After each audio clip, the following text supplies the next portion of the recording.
E eu queria convidar você a abrir a sua Bíblia em Apocalipse capítulo 14.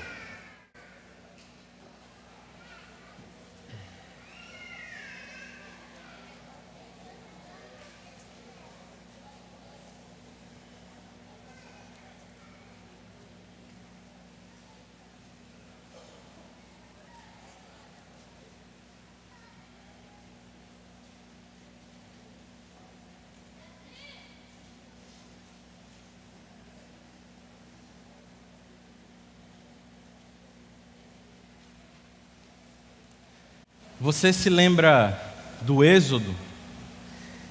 Você se lembra que, provavelmente você se lembra, que o povo de Deus vivia em escravidão no Egito, certo? Deus então decide libertar esse povo. Ele escolhe Moisés como líder dessa tarefa. O Senhor começa a realizar sinais e maravilhas ali no Egito. E como o próprio Deus havia dito, ele iria endurecer o coração de Faraó, a fim de que seus prodígios se multiplicassem naquele lugar. Deus então, após 9 pragas, anuncia uma nova praga, a 10ª. Nela todo o primeiro filho, o primogênito dos egípcios, seria morto. E Deus disse que haveria pranto ali no Egito como nunca houve nem nunca haveria. Para o povo de Deus, no entanto, há uma ordem adicional. O povo de Deus deveria matar um cordeiro e celebrar a primeira refeição pascal. Eles deveriam, com o sangue desse cordeiro, marcar as molduras das suas portas, a fim de que quando o anjo da morte chegasse à terra, livrasse o povo de Deus e matasse os primogênitos do Egito. Então, dessa forma, Faraó saberia que Deus faz distinção entre Israel e Egito. Até agora você deve estar achando que está na série errada, que eu devo ter me confundido, alguma coisa aconteceu. O que é que tem a ver o Egito com o Apocalipse? O Êxodo com o Apocalipse? E eu lhe digo, a marca tem tudo a ver. Em toda a Bíblia, meus irmãos, nós precisamos lembrar: o povo de Deus é separado, é santo.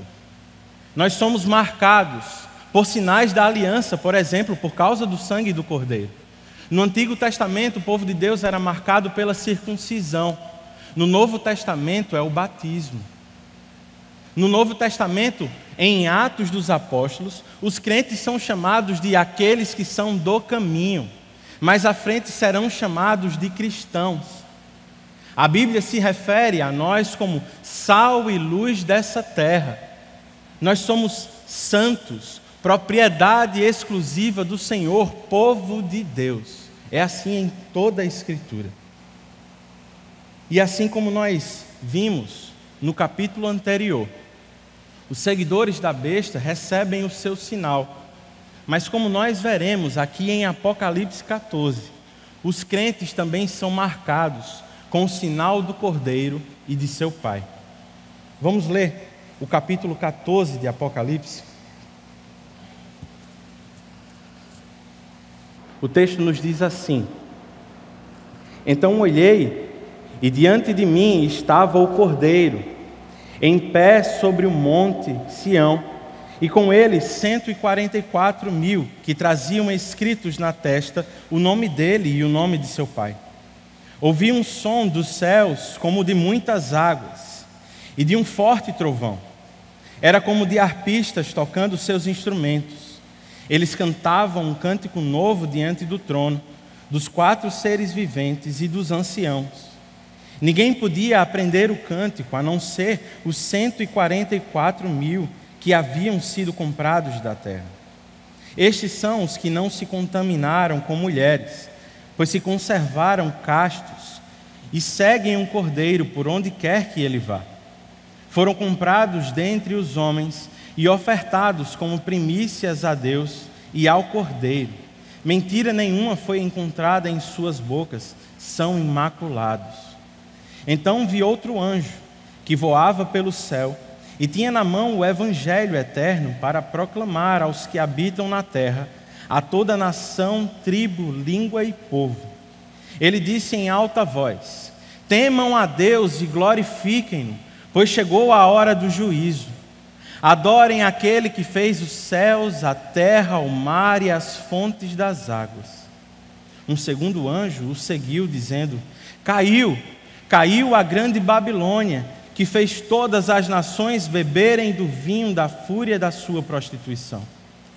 Um terceiro anjo o seguiu, dizendo em alta voz: se alguém adorar a besta e a sua imagem, e receber a sua marca na testa ou na mão, também beberá do vinho do furor de Deus, que foi derramado sem mistura no cálice de sua ira.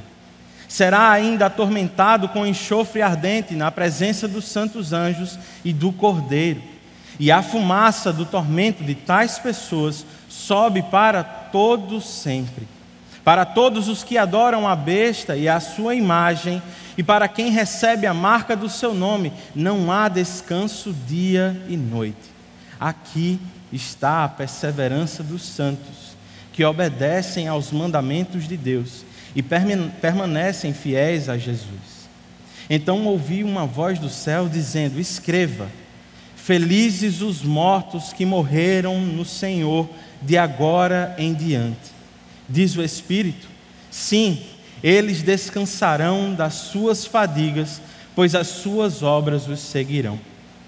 Olhei e diante de mim estava uma nuvem branca, e assentado sobre a nuvem, alguém semelhante a um filho do homem. Ele estava com uma coroa de ouro na cabeça e uma foice afiada na mão. Então saiu do santuário um outro anjo, que bradou em alta voz àquele que estava sentado sobre a nuvem: tome a sua foice e faça a colheita, pois a safra da terra está madura, chegou a hora de colhê-la. Assim, aquele que estava sentado sobre a nuvem passou a sua foice pela terra, e a terra foi ceifada. Outro anjo saiu do santuário dos céus, trazendo também uma foice afiada, e ainda outro anjo, que tem autoridade sobre o fogo, saiu do altar e bradou em alta voz àquele que tinha a foice afiada: tome sua foice afiada e ajunte os cachos de uva da videira da terra, porque as suas uvas estão maduras. O anjo passou a foice pela terra, ajuntou as uvas e as lançou no grande lagar da ira de Deus. Elas foram pisadas no lagar fora da cidade, e correu sangue do lagar, chegando a um nível dos freios dos cavalos, numa distância de cerca de 300 quilômetros. Oremos ao nosso Deus. Pai, nesse momento nós queremos te pedir pelo teu auxílio. Nossas mentes são limitadas para receber o Evangelho. Eu sou limitado para pregar a tua palavra, mas nós sabemos que o Senhor pode nos falar pelo teu Santo Espírito. Nesse momento nós te pedimos: fala aos nossos corações, Senhor.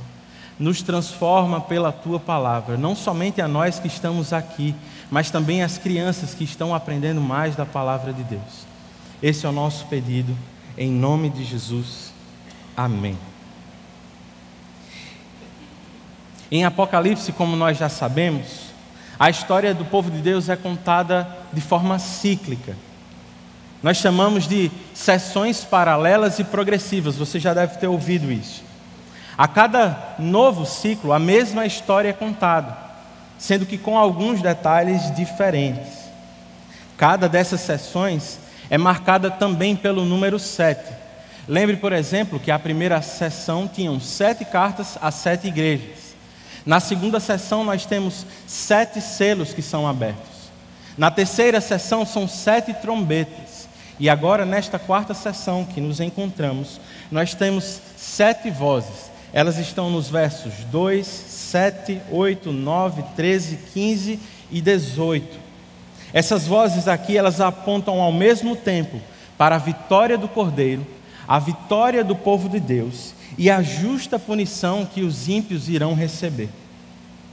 E aqui talvez nós fiquemos um pouco confusos, porque quando nós vemos as batalhas dos filmes, dos livros, das séries, nós podemos pensar que Deus e Satanás têm poderes equivalentes.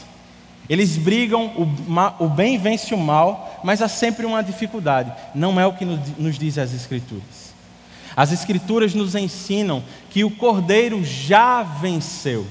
O poder que Satanás tem é derivado de Deus. Como diz um teólogo, até o diabo é o diabo de Deus. E a grande verdade que surge desse texto, o que eu quero que você saia na mente hoje, é que embora Satanás possa perseguir e oprimir os crentes, o que veremos nesse texto de hoje é que o Cordeiro venceu. Marque isso na sua mente, o Cordeiro venceu. Olhemos agora para esse texto e nós vamos dividir ele em 3 cenas. Nessa primeira cena, que vai dos versos de 1 a 5, nós veremos a adoração ao Cordeiro. Observe o verso 1. Então olhei, e diante de mim estava o Cordeiro, de pé sobre o monte Sião, e com ele 144.000 que traziam escritos na testa o nome dele e o nome do seu pai. 3 coisas merecem destaque aqui. A primeira é o seguinte: a descrição aqui serve para encorajar o povo de Deus. Mesmo diante do aparente domínio de Satanás, assolando a terra, assolando os crentes, eles precisam lembrar: o Cordeiro está de pé, reinando sobre todas as coisas. O segundo detalhe que nós precisamos prestar atenção é nesse número, 144.000, que já surgiu no capítulo 7. Ele aponta não somente para um grupo seleto de crentes, na verdade, para todo o povo de Deus salvo em todas as eras. O terceiro detalhe que eu quero que você preste atenção é que, em contraste com o capítulo 13, onde os seguidores da besta recebem a marca dela, aqui os salvos recebem a marca do Cordeiro e do seu Pai. Onde é que eles estão? O verso 1 falou que eles estão, que Cristo está de pé no monte Sião. Onde é isso? Observe agora o verso 2. João disse que ouviu um som do céu. É lá onde eles estão. Esse som era como de muitas águas e de um forte trovão. Era como de arpistas tocando suas harpas, seus instrumentos. Que som era esse, meus irmãos? Eles cantavam, verso 3, um cântico novo diante do trono, dos 4 seres viventes e dos anciãos. Ninguém podia aprender o cântico a não ser os 144.000 que haviam sido comprados na terra.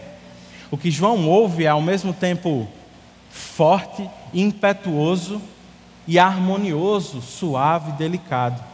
É como o som de muitas águas, mas ao mesmo tempo é suave como o som de arpistas tocando seus instrumentos. Um comentarista do Antigo Testamento vai dizer o seguinte: o cântico novo era sempre uma expressão de louvor pela vitória de Deus sobre o inimigo. Aqui o que está acontecendo é que aqueles que foram comprados pelo Cordeiro na terra estão comemorando a vitória de Deus sobre o seu inimigo. Perceba também que só eles podem cantar. O texto nos diz que ninguém mais pode aprender esse cântico a não ser os salvos. Naquele grande dia, somente nós cantaremos o hino de vitória do Cordeiro. Os versos 4 e 5 seguem nos dizendo: estes são os que não se contaminaram com mulheres, pois se conservaram castos e seguem o Cordeiro por onde quer que ele vá. Foram comprados dentre os homens e ofertados como primícias a Deus e ao Cordeiro. Mentira nenhuma foi achada em suas bocas. Frequentemente nas Escrituras, aqueles que são infiéis a Deus são chamados de adúlteros. Na linguagem dos profetas, quando o povo de Deus se afasta de Deus, os profetas, por boca de Deus, os chamam de adúlteros. Trata-se aqui então de adultério espiritual e não de apenas um grupo seleto que aderiu, por exemplo, ao celibato. Mais uma vez eu digo, são 144.000, todos os eleitos de Deus em todas as eras que cantam a eles. Não se achou mentira nenhuma neles e eles são imaculados. Essa é a descrição dos salvos no fim de todas as coisas. É para lá que nós estamos caminhando? Será que essa descrição nos cabe? Ou será que nós recebemos mais uma descrição de aqueles que amaram mais o mundo do que a Deus? Será que nos mantemos firmes no Senhor, perseverando no mundo? Ou será que estamos mais seduzidos pelas artimanhas de Satanás e pelos desejos da nossa carne? Parece talvez complicado de perceber, mas eu acho que você mesmo pode fazer uma autoanálise. Perceba, por exemplo, o vocabulário que você tem usado. Ele se aproxima mais das palavras torpes que dizem os seus amigos do trabalho, do colégio, da faculdade?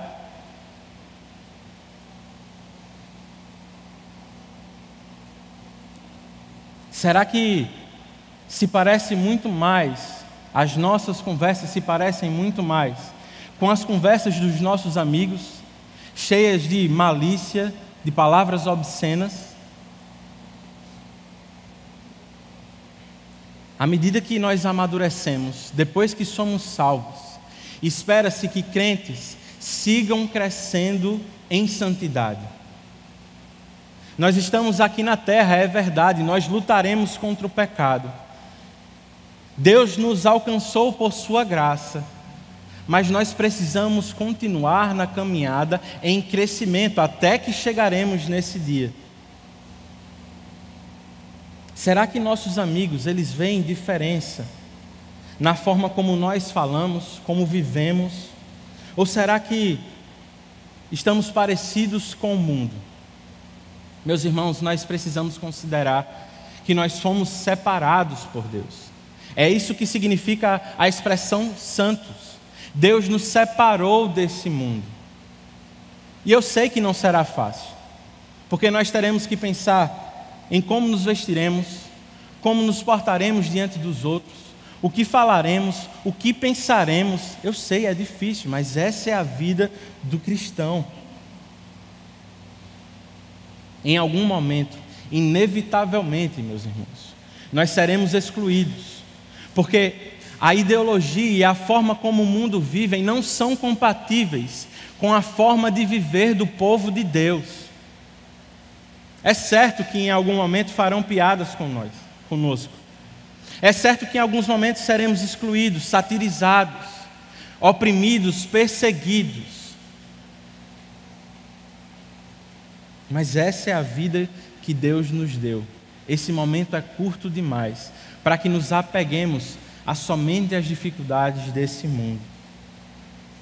Ainda falando sobre o que falamos, pensemos também no que cantamos, o que ouvimos.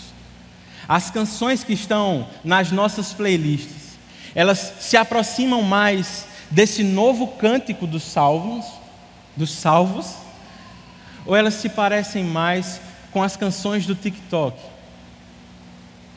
Eu não estou falando aqui necessariamente nós deveríamos ou não deveríamos ouvir música secular, não é disso. Mas nós precisamos considerar também que aquilo que ouvimos abastece a nossa vida espiritual. Sobre isso, Calvino diz algo muito interessante. Ele diz o seguinte: é verdade que todas as palavras torpes corrompem os bons costumes, como diz o apóstolo Paulo. Mas quando a música as acompanha, elas penetram com muito mais força o coração e atingem o seu interior, de modo que, assim como por um funil, o vinho é vertido num recipiente, assim o veneno e a corrupção são destilados até as profundezas do coração pela melodia. Qual é a sugestão que Calvino faz? Ele diz o seguinte: que tenhamos então canções não apenas honestas, mas também santas, as quais sejam como aguilhões para nos incitar a orar, a louvar a Deus e a meditar em suas obras, a fim de amá-lo, temê-lo, honrá-lo e glorificá-lo. Você já sabe, a boca fala do que o coração está cheio. Isso é verdade também quanto ao que cantamos. O que cantamos revela do que nosso coração está cheio. Você já parou para observar a diferença, o contraste que existe entre o que falam os seguidores da besta e como adoram os salvos? Enquanto uns blasfemam a Deus, outros estão adorando ao Senhor, reconhecendo a sua vitória. Não se trata apenas de um ato futuro, de uma coisa que vai acontecer quando Cristo voltar. Não, lembre-se, nós fomos comprados aonde? Na terra. Espera-se de nós a adoração desde já. É algo que nós fazemos aqui. Quando cantamos aqui neste culto, nós temos, como Lucas disse, uma antecipação da eternidade. Como não vamos aproveitar momentos como esse? E eu sei, esse não é um momento apenas da eternidade, e não é uma coisa que fazemos apenas quando tudo está bem. Meus irmãos, essa igreja aqui em Apocalipse é perseguida por causa do Cordeiro. Portanto, faz ainda mais sentido que nos preocupemos em adorar, em ouvir a palavra, em nos encher da palavra, quando estamos em momentos de angústia, de dificuldade. É em momentos de turbulência, meus irmãos, que nós precisamos lembrar: Cristo é a nossa torre segura. É em momentos de dificuldades que nós precisamos lembrar: Ele é o nosso refúgio e fortaleza nos momentos de adversidade. É em momentos de escassez que nós precisamos lembrar que nossas riquezas estão guardadas nele. Ele é o nosso tesouro, e nós ajuntamos tesouros não para essa terra, mas lá, onde nem traça, nem ferrugem podem corroer. Nós precisamos lembrar: Cristo já venceu, meus irmãos. Nós seremos oprimidos nessa terra, mas o diabo já foi derrotado. Cristo não foi segurado pela morte. Ele venceu a morte. Ele ressuscitou ao terceiro dia e está de pé, reinando, preparando morada lá no céu, e virá nos resgatar. Essa verdade precisa habitar os nossos corações em dias de dificuldade. Não percamos este vislumbre, porque desse mundo, meus irmãos, nós não levaremos absolutamente nada. Agora, nós estamos aqui, nós precisamos pensar no que é eterno, mas nós ainda estamos aqui. Como de forma prática podemos caminhar nessa vida? Aqui eu me lembro do que o apóstolo Paulo disse aos Filipenses, no capítulo 4, versículo 8. Ele diz o seguinte: finalmente, irmãos, tudo o que for verdadeiro, tudo o que for nobre, tudo o que for correto, tudo o que for puro, tudo o que for amável, tudo o que for de boa fama, se houver algo de excelente ou digno de louvor, pensem nessas coisas. Ou como diz outra versão, seja isso que ocupe o vosso pensamento. Você provavelmente já ouviu a frase que mente vazia é a oficina do diabo. Você já ouviu isso? Faz sentido. Se não ocupamos a nossa mente com as coisas de Deus, vamos ocupar com quais coisas? Portanto, meus irmãos, lutemos para estar cheios da palavra. Que a palavra habite ricamente em nossos corações. Ou como Paulo vai dizer em Efésios, que estejamos cheios do Espírito Santo. Porque se não for assim, como ouvimos na semana passada, Satanás irá dançar em nossas mentes, nos confundindo e nos fazendo acreditar nas suas ideologias, na sua sedução. Ocupemos nossa mente com aquilo que vem de Deus, pois o Cordeiro já venceu e Satanás já está derrotado. Na primeira cena nós vimos a adoração ao Cordeiro. Agora nessa segunda cena, que vai dos versículos 6 a 13, nós veremos as advertências do Evangelho. Vejamos quais são elas. Verso 6. Então vi outro anjo que voava pelo céu e tinha na mão o Evangelho eterno para proclamar aos que habitam na terra, a toda tribo, língua e povo. Ele disse em alta voz: temam a Deus e glorifiquem-no, pois chegou a hora do seu juízo. Adorem aquele que fez os céus, a terra, o mar e as fontes das águas. Meus irmãos, este é o apelo do Evangelho. Que adoremos ao Senhor e que nos prostremos diante dele. No verso seguinte, o verso 7, nós temos: um segundo anjo seguiu dizendo: Caiu a grande Babilônia, que fez todas as nações beberem do vinho da fúria da sua prostituição. Embora a Babilônia ainda não tenha caído literalmente, embora o império de Satanás ainda seja existente, uma verdade é certa, meus irmãos: nos planos eternos de Deus já caiu. Ela está fadada ao fracasso e à ruína. Todos aqueles que se embriagarem com o vinho da Babilônia cairão junto com ela. É o que fica claro no próximo verso.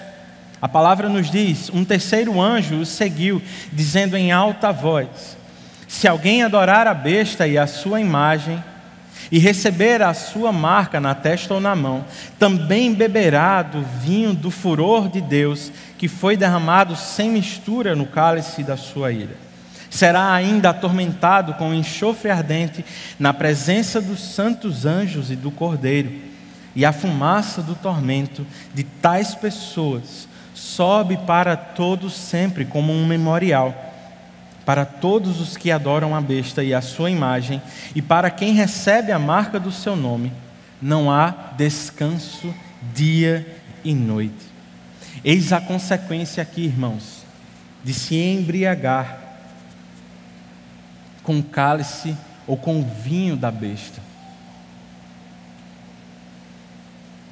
As pessoas têm uma visão equivocada quanto a Satanás. Parece que Satanás é o rei do inferno. Algumas pessoas pensam que o inferno será cheio dos prazeres dos quais os crentes se abstêm aqui na terra. Não é verdade. O que a palavra nos diz é que Deus é rei sobre todas as coisas, e Ele mesmo julgará os ímpios no inferno. Preste atenção também na expressão sem mistura. Aqui na terra, a ira de Deus já é derramada e manifestada, mas não completamente, não plenamente. Aqui ainda há mistura. Os ímpios ainda recebem a oferta do Evangelho. E por um outro lado, ainda existe o que chamamos de graça comum. Você sabe, o sol nasce não somente para os crentes, ele nasce para justos e injustos. A chuva cai na terra não somente na colheita dos salvos, a chuva cai para justos e injustos. Mas a verdade é que neste dia a ira de Deus será derramada sem mistura. Não haverá descanso, não haverá pausa. O inferno certamente não será agradável. E como se quisesse dizer para os crentes: eis do que vocês se livraram, João usa a seguinte expressão, a partir do verso 12: aqui está a perseverança dos santos, que obedecem aos mandamentos de Deus e permanecem fiéis a Jesus. O texto, ou essa cena, termina dizendo: então ouvi uma voz dizendo: escreva, felizes são os mortos que morreram no Senhor de agora em diante.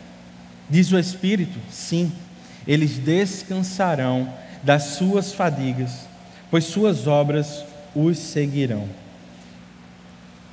E a pergunta que eu faço é: você aguarda por esse descanso? Ou você ainda está iludido pela falsa beleza deste mundo? Meus irmãos, este é o encorajamento que nós podemos receber. Nós somos livrados do inferno e da ira de Deus. Eu sei, talvez você esteja cansado de lutar. A vida do crente é difícil. Nós precisamos lutar contra a nossa carne, os nossos desejos.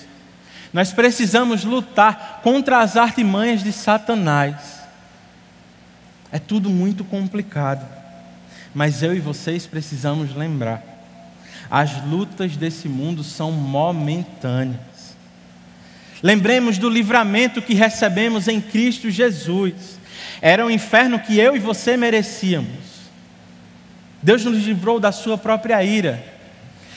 E segundo a palavra, nós estávamos separados da glória de Deus. Era para o inferno que rumávamos.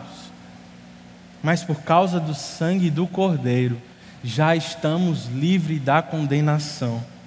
Embora ainda soframos aqui nessa terra, eu e vocês precisamos ter na mente: em Cristo já fomos libertos do pecado. E talvez quando você ouça a palavra morte, algumas pessoas têm a reação de dizer misericórdia. Imagine se você morrer hoje, misericórdia. Mas nós precisamos lembrar do que a palavra nos diz. Se vivemos, vivemos por Cristo.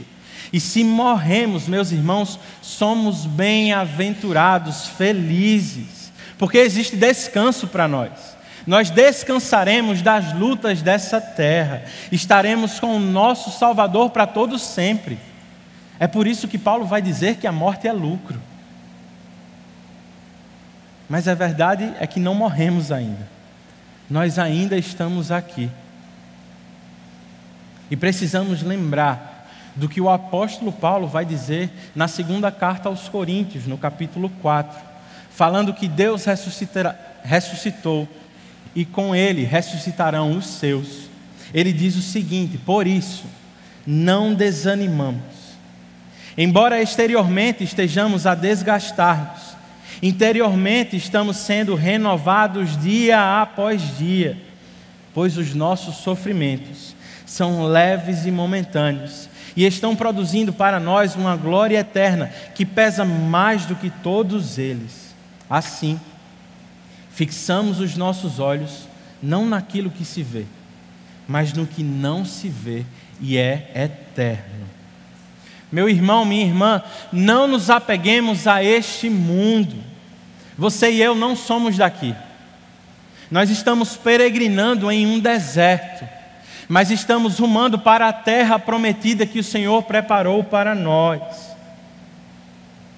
Fixemos os nossos olhos na eternidade. Lembre-se, Satanás já está derrotado. Tudo o que ele pode fazer é nos atrapalhar na caminhada. Tudo o que ele pode fazer é enganar outras pessoas. E ele fará isso. Ele vai usar a sua influência sobre os poderes desse mundo. A política, a economia, a falsa religião. Cuidado então para não se embebedar com o vinho que ele tem para oferecer. Participar dos esquemas do mundo ganhando dinheiro ilícito pode parecer inofensivo. É só uma vez. De repente já estamos bêbados. Talvez o seu problema não seja o dinheiro ilícito necessariamente. Talvez o seu problema seja anterior. Talvez o problema seja o amor ao dinheiro, que te faz amar demais as coisas desse mundo.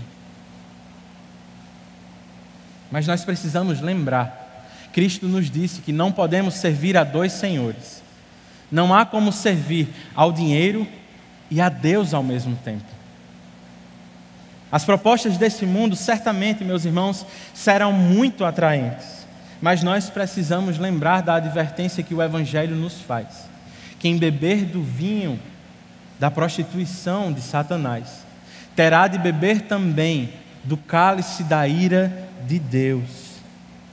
Se você está em Cristo, a palavra é de encorajamento. Persevere no Senhor. Agora, se você ainda não tomou essa decisão, você deve considerar temer a Deus, entregar a sua vida a Ele e servir a Ele. Porque quando o Salvador voltar em glória, não vai ser o dinheiro na poupança que irá nos salvar.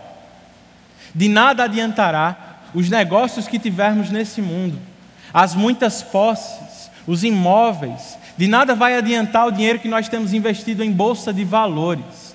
Quando Cristo voltar, nós não poderemos apresentar a Ele as nossas próprias obras. A grande questão é em quem estamos representados.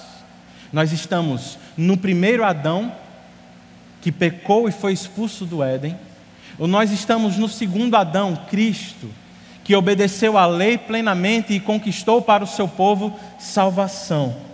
A nossa esperança, meus irmãos, não é o que temos, não é o que fizemos nessa terra. Nossa esperança é Cristo e o que Ele fez por nós na cruz do Calvário. Portanto, respondamos a Ele em adoração. Nós vimos na primeira cena a adoração ao Cordeiro.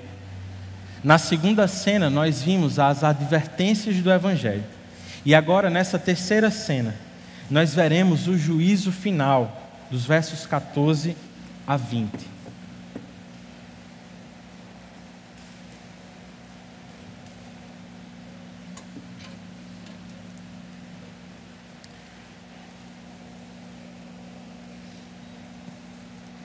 O texto nos diz: olhei e diante de mim estava uma nuvem branca e assentado sobre a nuvem alguém semelhante a um filho do homem. Ele estava com uma coroa de ouro na cabeça e uma foice afiada na mão. Então saiu do santuário um outro anjo que bradou em alta voz àquele que estava sentado sobre a nuvem: tome a sua foice e faça a colheita, pois a safra da terra está madura. Chegou a hora de colhê-la. Assim, aquele que estava sentado sobre a nuvem passou sua foice pela terra e a terra foi ceifada. A descrição deste que está sentado sobre a nuvem nos remete ao livro de Daniel.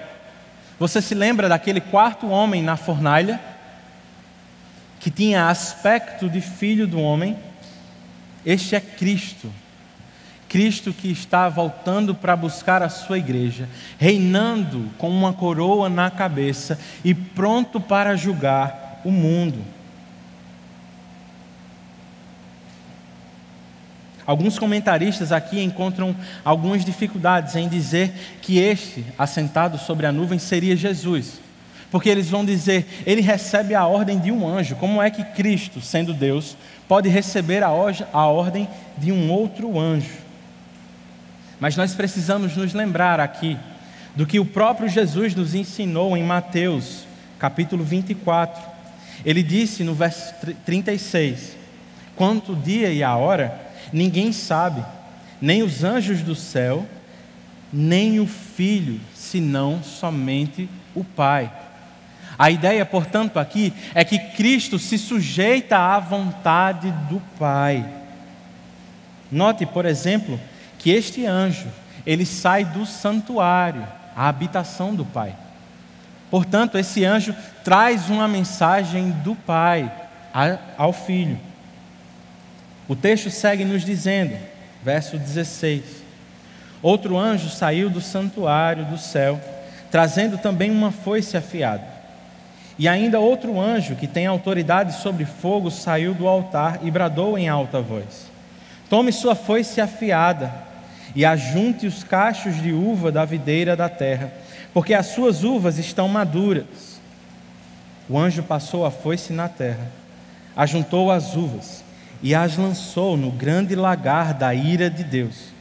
Elas foram pisadas no lagar, chegando ao nível do freio dos cavalos, numa distância de cerca de 300 quilômetros. Aqui, esse texto tem como plano de fundo o texto de Joel, capítulo 3, versículo 13. E de acordo com comentaristas do Apocalipse, aqui nós temos uma dupla colheita. Cristo está recolhendo os crentes, o trigo, enquanto o anjo que tem autoridade sobre fogo recolherá os ímpios para serem pisados no lagar da ira de Deus.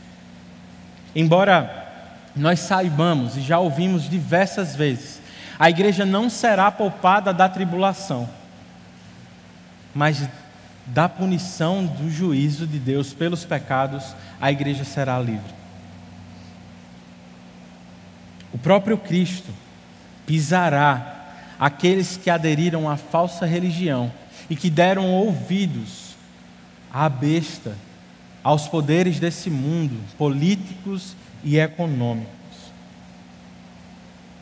E mais uma vez a questão que surge aqui é: quão seriamente eu e vocês temos considerado este assunto?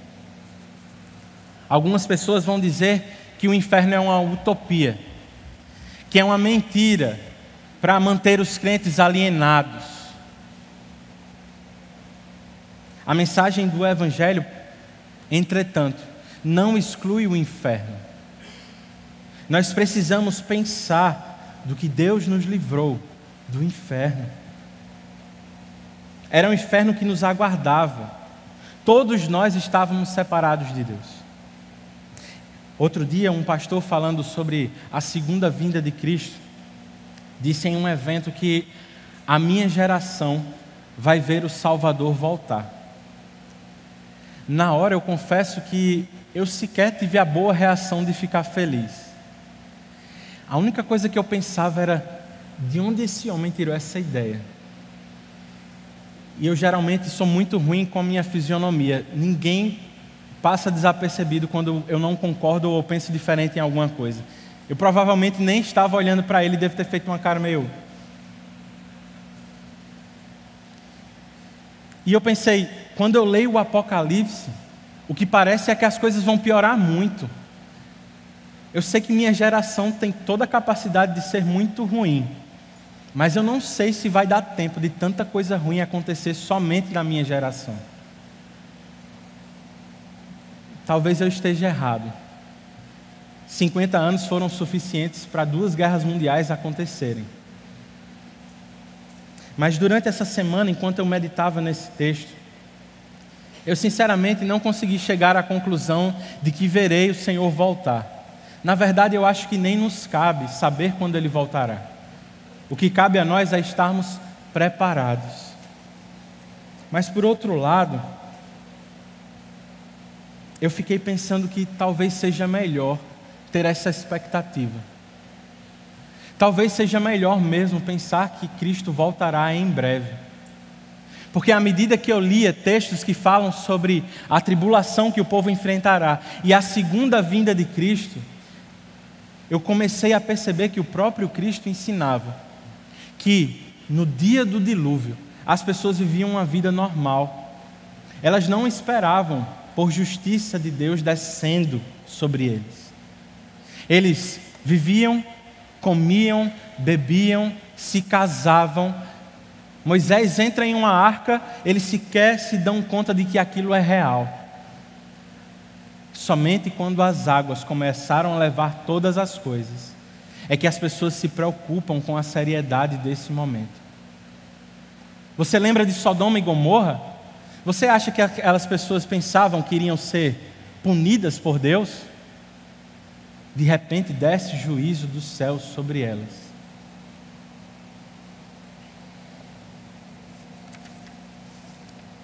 Talvez não seja o nosso caso estarmos distraídos com as coisas desse mundo no que diz respeito a ter muitas mulheres, a viver uma vida desregrada. Talvez não seja esse o meu e o seu problema. Talvez o problema que você enfrente seja, por exemplo, com a falsa religião, com falsos mestres que proclamam falsos evangelhos. Até um tempo desse, não muito tempo, a teologia da prosperidade era o que dominava nas televisões. Era o que mais aparecia para nós na internet. Pessoas em busca de ajuntar tesouros nessa terra, talvez bem intencionadas, buscando mudar a situação das suas vidas. eram facilmente enganadas por pregadores que diziam que para você ser abençoado nessa terra, para ser abençoado por Deus, você precisa ser próspero. Como se aqueles que enfrentam dificuldades não fossem abençoados por Deus. Talvez você já tenha percebido que essa mensagem é falsa. Mas quem sabe você não esteja sendo distraído por uma nova falsa mensagem, a dos pastores coaching, por exemplo. Outro dia eu estava vendo um pastor que ele disse: tudo bem, do Evangelho Cristo é o centro, mas de Jesus o centro é você. Tudo que ele fez apontando para você. Como uma música um pouco mais recente vai dizer, você é a casinha preferida dele.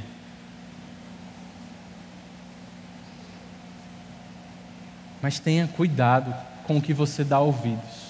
Muito cuidado com a besta que sai da terra. Pode até parecer cordeiro, mas não é. Essas pessoas tentam resolver as nossas dores. É assim que se vende na internet hoje em dia, não é? Nós percebemos quais são as dores dos nossos possíveis clientes. Quais são as necessidades que eles têm, as dificuldades que encontram e como eu posso oferecer um serviço que resolva esse problema. É assim que as pessoas vendem. É assim que esses pastores proclamam falsos evangelhos. Numa geração onde enfrentamos muitos traumas, temos dificuldades de enfrentar a vida, oscilamos o tempo inteiro.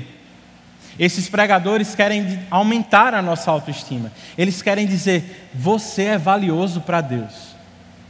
Mas fazendo isso, eles se esquecem de dizer: você é mesmo um pecador. Eles focam somente na hipergraça e esquecem de apontar para os nossos pecados. Esse não é o verdadeiro evangelho. O verdadeiro evangelho não exclui quem somos.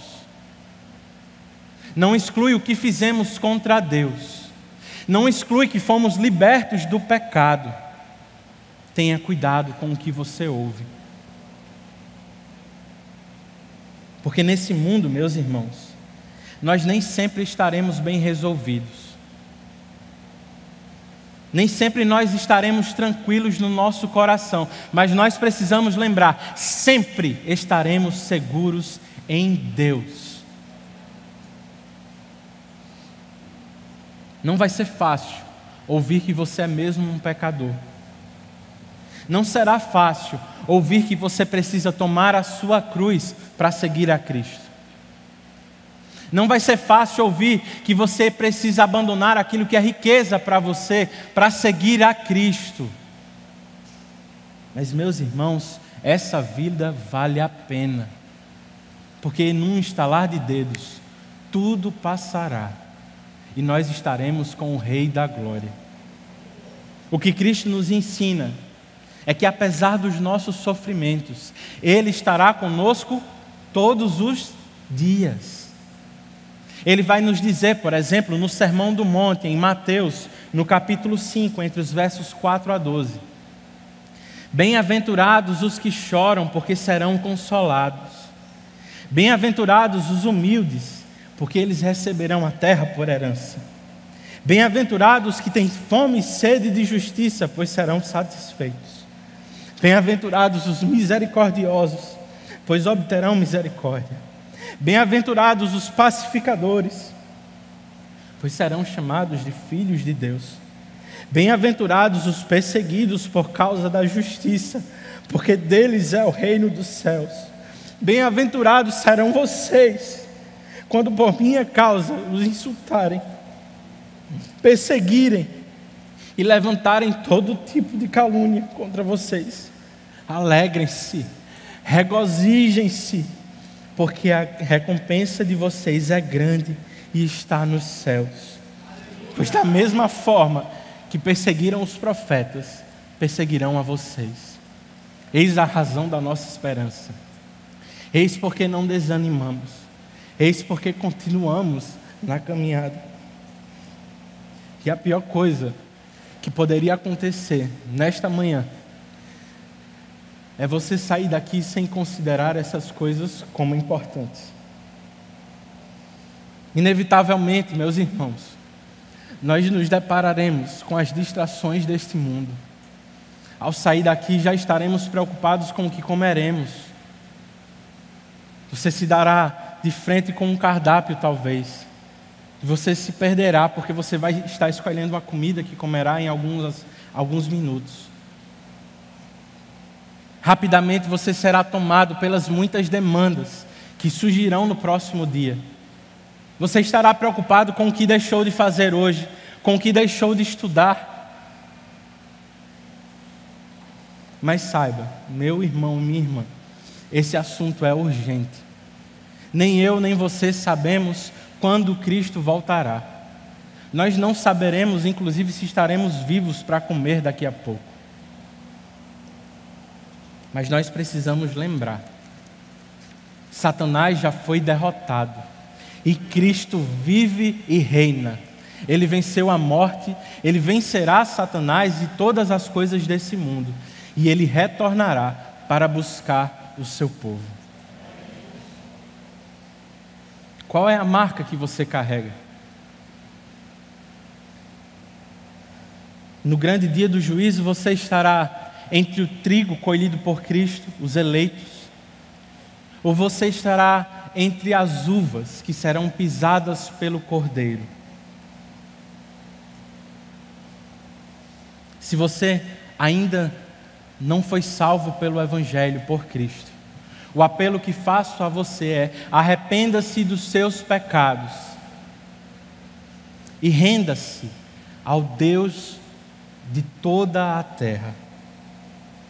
Se você é um salvo em Cristo, a palavra é encorajamento.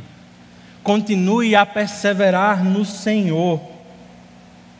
Isso não significa que a caminhada será fácil. Embora Satanás não nos acuse mais no céu, ele ainda nos acusa em nossa mente. Eu me lembro de uma ilustração que o Dr. Carson fez em uma de suas pregações, usando a imagem do Êxodo. Ele diz o seguinte: imagine dois judeus. Eles estão prestes a celebrar a primeira Páscoa. 10 ou 9 pragas já caíram sobre o Egito. Agora falta mais uma. E eles se sentam e começam a conversar. Um deles pergunta: você está nervoso com o que vai acontecer nessa noite? E o outro responde: não, eu fiz tudo o que Deus ordenou por meio de Moisés. Nós não precisamos ter medo. Você está com medo? Mas ele diz: mas você não preparou a refeição, você não matou um cordeiro, você não marcou a moldura da sua porta com o sangue desse cordeiro, você não já está tudo preparado para você celebrar a Páscoa? Ele diz: sim, já está tudo preparado, eu não sou besta, é claro que eu ia obedecer ao Senhor, mas é tudo uma loucura. De repente, gafanhotos, num outro momento o rio se transforma em sangue, e agora tem essa 10ª praga, os primogênitos de toda a terra serão dizimados. Eu sei, você tem 3 filhos, talvez não seja o fim do mundo perder um deles, mas eu só tenho um. O outro, um pouco mais confiante, disse: que venha a noite, eu confio nas promessas de Deus. Na mesma noite, o anjo da morte assolou a terra. Me diga você, qual dos dois perdeu o seu primogênito? A resposta é nenhum, porque a nossa salvação da condenação não está baseada na clareza ou na intensidade da nossa fé. A nossa salvação está fundamentada no sangue do Cordeiro. É claro que inumeráveis bênçãos são derramadas sobre aqueles que confiam em Deus e nas suas promessas. Mas quando a morte chegar, quando Cristo voltar, o que distinguirá os salvos dos não salvos é a marca que eles recebem. Não são as minhas obras, é o sangue do Cordeiro. É isso que cala Satanás, meus irmãos. Não são as nossas desculpas, é o sangue do Cordeiro. Quantas vezes eu e vocês, depois de tantos anos de salvos, nós não oscilamos na nossa fé, nós pecamos contra Deus, nos rebelamos contra Ele e pensamos, como Deus pode nos amar? Meus irmãos, a nossa fé não está fundamentada em quão claro é que estamos salvos em Cristo. Nossa fé está fundamentada nele, que nos salvou. É o sangue do Cordeiro que nos livrará naquele grande dia. Por isso eu quero pedir a você nesse momento, que você ore considerando tudo que você ouviu. Confesse os seus pecados a Deus. Se você ainda não se rendeu a Ele como Salvador, aproveite esse momento. Por causa de Cristo, você pode ser ouvido. Peça a Ele para que Ele mude os seus caminhos, para que Ele ajude na caminhada. Ore ao Senhor nesse momento.